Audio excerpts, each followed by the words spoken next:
कहा था कि एक दो दर्द नहीं सारा बदन है चलने, और दर्द बेचारा परेशान है कहाँ से उठे। हम अपने जख्म को जिन हिंदुओं के साथ हम एक साथ जो है बैठ करके हाँ एक अय्यासी का अड्डा बना लिए हैं लोग, दारू शराब, ठीक है ना, तरह तरह की परेशानी। दिन में जो है कि बैठ करके कबर पे जा करके वहाँ सब जो है कि चप्पल जूता पहन करके वहाँ बैठ के जुआ पूरा यहाँ काश हमारे सीएम साहब, हमारे नीतीश कुमार जी इसका घुटनी की कब्रिस्तान पे और मुसलमानों के बेबसी पर उनकी नज़र पड़ जाए, और यहाँ जो है इसको इमीडिएट शीघ्र ही जो अति संवेदनशील कब्रिस्तान घुटनी का है उसको जो है अगर जो है ये बाउंड्री वाल करा देते हैं तो हम लोग बधाई देंगे उनको। हमारे गाँव की वो माननीय विधायक जी सदैव राम जी से जा करके हमने कहा, उन्होंने कहा कि देखिए हम तो गए थे पता किए तो कागज में तो दिखा रहा है कि आपका बाउंड्री पूरा हो चुका है। हमने कहा कि विधायक जी चल कर आप देख लीजिए, अभी तो हमारी बाउंड्री जो है कि आधा अधूरा वैसे पड़ा अपना निजी जमीन में उन्होंने नाला ठोक दिया, और उनका ये कहना था कि हम बढ़िया बड़ा बड़ा पुलिया लगाएंगे, ऊपर मुर्दा लोग गड़ाते रहेंगे और नीचे पानी बहता रहेगा। नमस्कार, आदाब, आप सभी का स्वागत है बीएनपी लाइव पर। इस वक्त हम मौजूद हैं गुठनी प्रखंड के गुठनी गाँव में, और हमारे पीछे के दृश्य आप देख सकते हैं कि ये गुठनी का कब्रिस्तान है जो कई गाँव के लोगों का यहीं पे मिट्टी मज़ल होता है। और आप देख सकते हैं इसी गांव के कुछ ग्रामीण हैं यहाँ पे उपस्थित हैं। उन लोगों का आरोप है कि इस गांव में गांव का पानी, लगभग कई गांव का पानी इस कब्रिस्तान में बहता है, और जब बारिश का समय आता है तो ये कब्रिस्तान पूरी तरह से पानियों में तब्दील हो जाता है। लोग इसमें काफ़ी परेशानियों से इसमें जाते हैं, और इस बगल में आप देख सकते हैं कि यहाँ से एक मोरी भी कटा हुआ है जो कब्रिस्तान के ज़मीन में ही बताया जा रहा है कि कब्रिस्तान से होकर ये जाता है। यहाँ पे एक कबर है, इस कबर को भी दिखाइए आप थोड़ा। ये कब्रिस्तान है और ये आप देख सकते हैं ये कबर एक है, और यहाँ से एक नाला जा रहा है, और ये गांव का पूरा पानी इधर ही आता है। गंदगी पूरा इधर ही से निकल के और ये कब्रिस्तान से होते हुए इधर जाता है। और आपको बता दें कि एक गुठनी है जो बिहार और यूपी का बॉर्डर पर अभी हम खड़े हैं, और इस बॉर्डर पर अभी हम बिहार में हैं, और बिहार में शराबबंदी भी है। और शराबबंदी होने के बावजूद भी आप देख सकते हैं कि ये फ्रूटी, बंटी बबली नाम का एक फ्रूटी आता है, वो यहाँ पे पड़ा हुआ है चारों तरफ। और यहाँ के जो लोग हैं, नागरिक हैं, उनका कहना है कि यहाँ पे इस कब्रिस्तान के अंदर में गांव के कुछ मंचले लोग हैं, वो आके यहाँ पे जुआ खेलते हैं, दारू पीते हैं साथ में, और लोगों को मना करने से झगड़ा भी करते हैं। तो आइए कुछ लोग हैं, इनसे हम बात कर लेते हैं। क्या कुछ परेशानियाँ हैं कब्रिस्तान को लेकर आप लोगों को? थोड़ा आगे। सबसे पहले तो मैं मीडिया बंधु का स्वागत करता हूँ। ये चीज़ है कि कब्रिस्तान में बहुत तरह की दिक्कत है, समस्या है, ठीक है। इस समय तो ये आलम हो गया है कि आप देख ही रहे हैं चारों तरफ जो है कि बैठ करके हाँ एक अय्यासी का अड्डा बना लिए हैं लोग, दारू शराब, ठीक है ना, तरह तरह की परेशानी। दिन में जो है कि बैठ करके कबर पे जा करके वहाँ सब जो है कि चप्पल जूता पहन करके वहाँ बैठ के जुआ पूरा यहाँ खेलते हैं। कई बार मना भी किया हमने, लेकिन उसमें कुछ लोग हैं कि जो है कि बहुत तरह तरह की बात करने लगते हैं, और हम लोग जो है कि यहाँ दोनों जो है कि कौम को मिला के चलते हैं।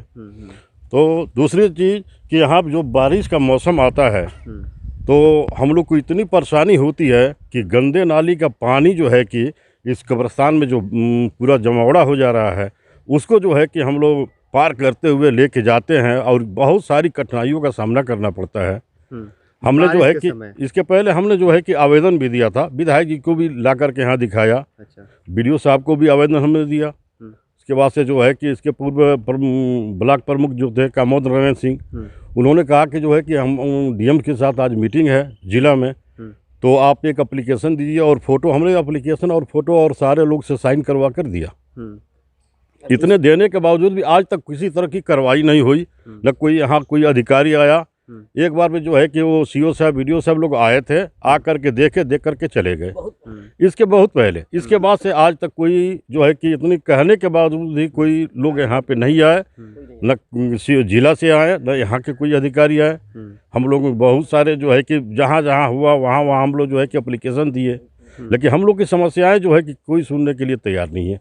आखिर वजह क्या है अब तो वही लोग जानते हैं कि किस राजनीति जो है कि लोगों के चलते जो है कि ये काम रुका हुआ है। अभी आप देख रहे हैं कि हमारा जो है कि ये बाउंड्री हाफ हुआ है। बिल्कुल। और जा करके हम लोगों ने BDO साहब से पूछा तो उन्होंने कहा कि नहीं, अभी तो जो है कि इस तरह की बात है, एप्लीकेशन दीजिए। हमने सारा किया, उसके बाद भी हमने जो है कि वो माननीय विधायक जी सदैव राम जी से जा करके हमने कहा उन्होंने कहा कि देखिए हम तो गए थे, पता किए तो कागज़ में तो दिखा रहा है कि आपका बाउंड्री पूरा हो चुका है। हमने कहा कि विधायक जी चल कर आप देख लीजिए, अभी तो हमारी बाउंड्री जो है कि आधा अधूरा वैसे पड़ा हुआ है। तो आज तक ना बाउंड्री हुआ ना कोई काम हुआ। तो आप मीडिया बंधुओं से हमारा आग्रह है, निवेदन है कि इस चीज़ को आप वहाँ तक मुख्यमंत्री जी तक पहुँचाइए ताकि इसका कोई रास्ता निकल जाए। नाम बता दीजिए अपना।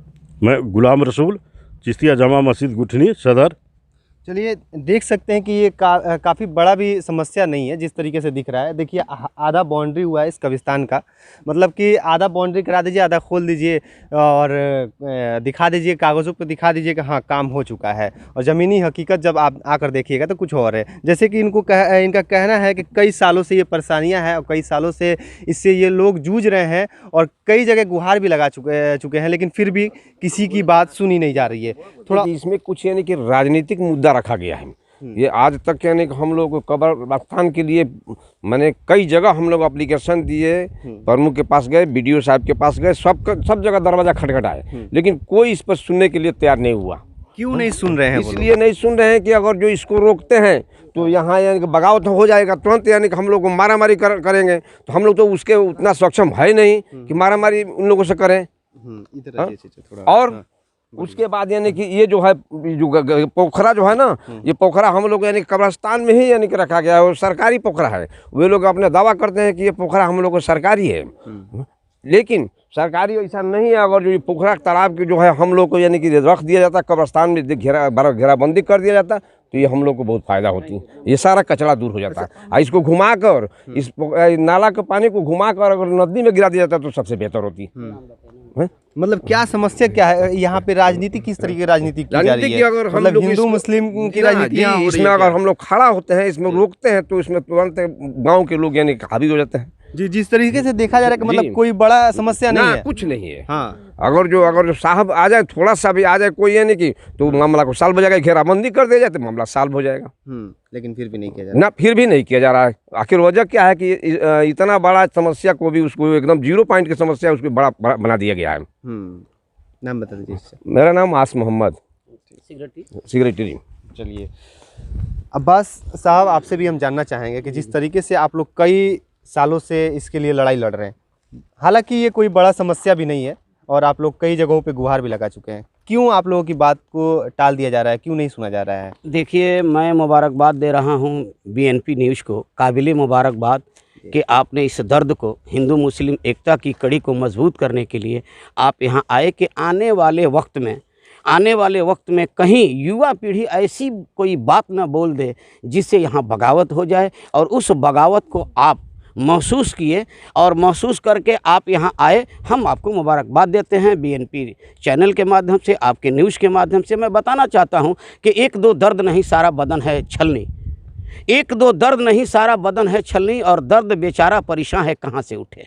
हम ज़बान रखते हुए खामोश हैं, आँख रखते हुए अंधे हैं, और कान रखते हुए हम बहरे हैं। हमने यही कहा था, संतोष कुमार जिला पदाधिकारी जब हुआ करते थे, डीएम सिवान हुआ करते थे, तो उनसे हमने कहा, हमने फरियाद किया ये मंत्री जी के यहाँ पटना जा कर के, उन्होंने फैक्स किया डीएम सिवान को। डीएम सिवान साहब इस सेंसिटिव मैटर को ऐसा उन्होंने एक्टिव होकर के कदम उठाया कि फ़ौरन वो आए और मुझे भी बुलवाए। पूरे हमारे कमेटी के लोग थे, पूरे हिंदू मुसलमान सभी थे। हमने कहा डीएम साहब से कि सर, हमारे गांव में 2 समस्या है। एक समस्या तो ये है कि छठ का स्थान नदी के किनारे है, और पूरे माने 99% गांव का पानी वो छठ स्थान में जाता है, और पूरा छठ स्थान जो है गंदगी से भर जाता है। और सर, मैं फरियाद करना चाहता हूं आपसे कि उस छठ के स्थान को भी पवित्र रखा जाए, और साथ साथ जब छठ का स्थान पवित्र हो जाए तो उसी के साथ साथ कब्रिस्तान को भी पवित्र रखा जाए। कुछ मोहल्ले का पानी, सभी मोहल्ले का नहीं, कुछ मोहल्ले का पानी, 1-2 मोहल्ले का पानी यहाँ आ रहा है। और ये भी हमारे जो विधायक हुआ करते थे रामायण माझी जी, उन्होंने जो है 1,85,000 रुपया लगा करके और कब्रिस्तान के करीब सरकारी नाला ला दिए, जो कि ये भी गलत था। सरकार कब्रिस्तान का अपना निजी ज़मीन में उन्होंने नाला ठोक दिया और उनका ये कहना था कि हम बड़ा बड़ा पुलिया लगाएंगे, ऊपर मुर्दा लोग गड़ाते रहेंगे और नीचे पानी बहता रहेगा। डीएम साहब ने महसूस किया और डीएम साहब ने हमसे भी पूछा उस वक्त, तो आस्था पे चोट पहुंचाने वाली बात। जी हाँ, तो डीएम साहब ने कहा कि अच्छा आप बताइए, हाशमी जी हमके सर हमारे ब्लॉक प्रमुख अवधेश प्रसाद गुप्ता जी हैं, बड़े भाई तुल हैं, उनसे भी पूछा जाए। तो अवधेश प्रसाद गुप्ता जी ने वीडियो के चैम्बर में बैठ करके, डीएम साहब बैठे हैं, हम लोग हैं, सीओ वीडियो सभी हैं, सबके सामने अवधेश प्रसाद गुप्ता जी उन्होंने कहा कि नहीं सर, कब्रिस्तान में गंदा पानी नहीं जाना चाहिए, ये एक आस्था को ठेस पहुंच सकता है। तो मैं आपके माध्यम से कहना यह चाहता हूं कि कब्रिस्तान एक ऐसा पवित्र धरती है, जिस धरती पर जिस जगह आकर के हम लोग साल में एक बार अपने पूर्वजों की आस्था के लिए, उनकी आत्मा की शांति के लिए हम लोग पवित्र कुरान यहाँ पढ़ते हैं, यहाँ जो है अगरबत्ती और लोहबान जला करके उनकी आत्मा की शांति की दुआ करते हैं। और इस जगह पे साहब ओपन ये कब्रिस्तान है, एक तरफ से बाउंड्री हुआ है। हम जिस समुदाय से आते हैं उस समुदाय में एक ऐसी भी जानवर है जो जानवर हमारे धर्म के लिए हराम है, और वो आवारा जो है सूअर जो है एकदम ओपन रहती हैं, किसानों का जो है वो साग सब्जी खा जाती हैं और वो इसी राह से गुजरती हैं। काश हमारे सीएम साहब, हमारे नीतीश कुमार जी इस गुटनी की कब्रिस्तान पे और मुसलमानों के बेबसी पर उनकी नज़र पड़ जाए और यहाँ जो है इसको इमीडिएट शीघ्र ही जो अति संवेदनशील कब्रिस्तान गुटनी का है उसको जो है अगर जो है ये बाउंड्री वाल करा देते हैं तो हम लोग बधाई देंगे उनको, हमारी गांव की जनता बधाई देगी उनको। हमने जो अभी जो विधायक हैं सदेव राम जी से हमने कहा, उनकी गाड़ी से मैं आ रहा था, उनके गाड़ी के रुकवा करके हमने उनसे बात किया। हमने कहा कि सदेव राम जी आप अभी विधायक नहीं हैं, हारे हुए हैं, लेकिन आने वाले वक्त में मालिक ने चाहा तो आप भी विधायक हो जाएंगे। आप अगर विधायक हो जाएंगे तो मेरा 2 काम कर दीजिएगा। तो करके बताइए हम कि मेरा पहला काम यह है कि छठ के स्थान जो गुटनी में है, जो गंदा पानी से एकदम भर जाता है बरसात में, आप उसको बनवा दीजिएगा, और जब उसको बनवा दीजिएगा तो आप जो हमारे कब्रिस्तान को ही बनवा दीजिएगा। मैं मुबारकबाद उनको भी देना चाहता हूं आपके माध्यम से कि सदेव राम जी आए थे विधायक, उन्होंने जो है पूरे गाँव का जो नाला पानी जाता था छठ स्थान पर, उस नाला पानी को उन्होंने नदी में डाल करके, सरकारी अपने फंड से नली में डाल करके पवित्र जो है वो छठ के स्थान को पवित्र कर दिया। काबिल मुबारक बात है वो। अब न जाने हमारे इस कब्रिस्तान की कब भाग सुधरेगी और कब हम लोगों के दिल पे जो ठेस पहुंच रहा है आए दिन, उससे हम लोग कब जो है हम लोगों को मुक्ति मिलेगी। हम आपके माध्यम से बिहार सरकार को आग्रह करते हैं, उनसे निवेदन करते हैं कि इस कब्रिस्तान को अगर जल्द से जल्द नहीं बाउंड्री कराया गया तो आने वाली वक्त में आने वाली नस्ल न जाने कैसी होगी कि जो पशु जो है यहाँ सुअर वगैरह जो घूमते हैं, हो सकता है कि यहाँ दंगा फसाद हो जाए। इसलिए मैं मुख्यमंत्री महोदय से आपके माध्यम से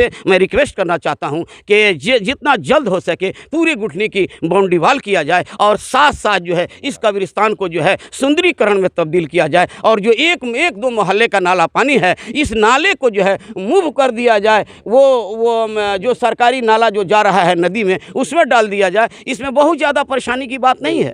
एक वो हदीस चूड़ियार हैं, उनके दरवाज़ा से लेकर के और रामाशंकर सेठ के दरवाज़ा जहाँ पंचौका है वो भी अपने डीएम संतोष कुमार मल जी को दिखाया था, आपको भी दिखाएंगे। बस उतनी दूरी को डीप कर देना है, गहरा कर देना है, और जब गहरा कर दिया जाएगा तो कब्रिस्तान के सटे जिन लोगों का घर है उन लोगों के भी पानी जो है नदी में चला जाएगा, जिससे दोनों समुदाय के लोग अमन और चमन के साथ रहेंगे। इसलिए कि हम मरने के मैं जिंदगी में लोगों के अपने गाँव के लोगों के साथ हूँ और मरने के बाद भी अपनी कब्रिस्तान के साथ भी रहे हैं।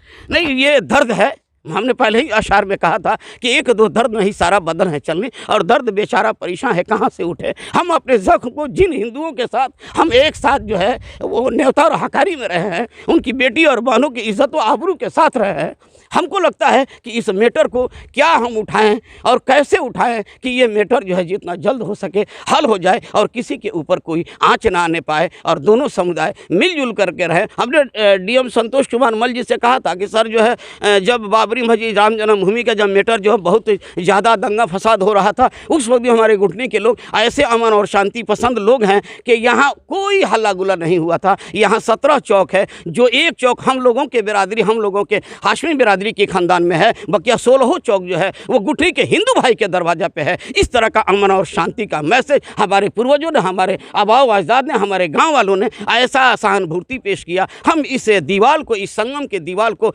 हम कभी टूटने नहीं देंगे। हम जिस तरह से होगा अपने दिल पे चोट खा लेंगे, अपने आस्था पे चोट खा लेंगे, लेकिन हिंदू और मुसलमानों का जो संगम है उसको हम बिखरने नहीं देंगे। मैं अब्बास हाशिमी, गुठनी। अभी जिस तरीके से कब्रिस्तान की स्थिति है और कई सालों से इससे आप लोग जूझ रहे हैं, क्या कहना चाहेंगे? मैं यही कहना चाहता हूँ नीतीश जी से, बिहार सरकार से जल्द इसमें बाउंड्री हो, और जो कब्रिस्तान में बरसात में पानी एकदम लग जाता है, मैयत को दफनाने में हालत ख़राब, पूरा पानी हो जाता है बरसात में, मैयत पूरा पानी कवर हो जाता है। मैं यही कहना चाहता हूँ जल्द से जल्द बाउंड्री हो और नाला के। अच्छा, इतना बड़ा कोई समस्या नहीं है। अगर मुखिया भी जो है ना, इतना उनका पावर रहता है मुखिया का कि अगर चाहे तो विधायक का भी फंड ले सकता है, अगर वो चाहे तो अपने फंड से भी करवा सकते हैं, और ये घेराबंदी का काम मुखिया के फंड में भी आता है।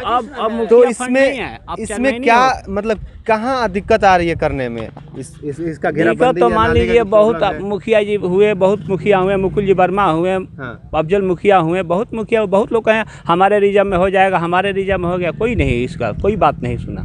मनोज मुखिया मतलब इसको एक मोहरा बना के रखा गया है राजनीति के लिए कि जब चुनाव आएगा इसको उठाया जाएगा और बस 5 साल तक लोगों को ऐसे ही उलझाया और जाएगा। कहाँ, अब तो मान लीजिए चेयरमैनी हो गया है, अब देखिए क्या होता है। गुठनी अब तो चेयरमैन ही हो गया, मान लीजिए अब फिर कोई होगा चेयरमैन होगा, तो देखिए अब क्या आज भी उम्मीद रखते हैं कि अब कोई आएगा तो करा सकता है। किस पे उम्मीद है? अब चेयरमैन का चुनाव होने वाला है, अब तो जनता चुनेगी चेयरमैन। हाँ, तो जनता अब देखिए अब आने वाला समय बताएगा। यही है जीतेगा वही, उनसे भी कहा जाएगा। यही है। परवेज आलम।